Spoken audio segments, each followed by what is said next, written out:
आता गणपती आले. नमस्कार मैत्रिणींनो, आपण आज मोदकाचे तांदूळ भिजवूयात. हे 3 ग्लास मी हे तांदूळ घेतलेले आहेत. आता हे आपण स्वच्छ धुवून घेऊयात.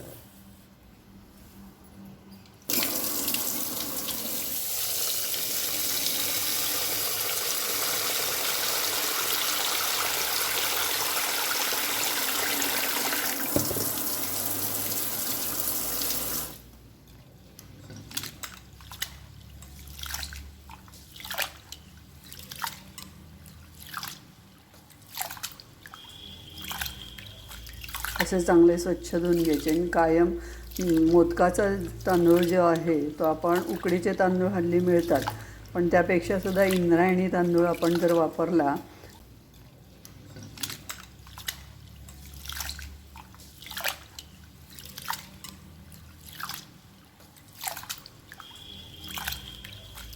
असे चांगले स्वच्छ धुवून घ्यायचे. आणि कायम मोदकाचा तांदूळ जो आहे तो आपण उकडीचे तांदूळ हल्ली मिळतात, पण त्यापेक्षा सुद्धा इंद्रायणी तांदूळ आपण जर वापरला तर तो जास्त चांगला आहे.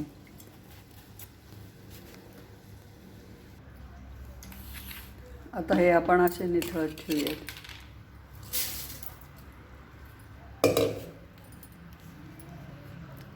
असे निथळत ठेवूयात आणि एक 10 मिनिटांनी पांढऱ्या कापडावर आपण वाळवत घालूयात, की जेणेकरून, आणि अर्धे कच्चे ओले असतानाच आपण ते दळायचे आहेत, पूर्ण वाळवायचे नाहीत.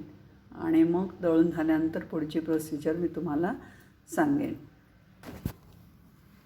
हे बघा, असे स्वच्छ कापडावर आपण आता हे तांदूळ पसरवूयात.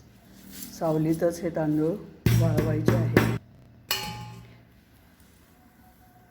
असे पसरून ठेवायचे आणि साधारण ओलसर असतानाच आपण ते दळून घ्यायचे आहेत.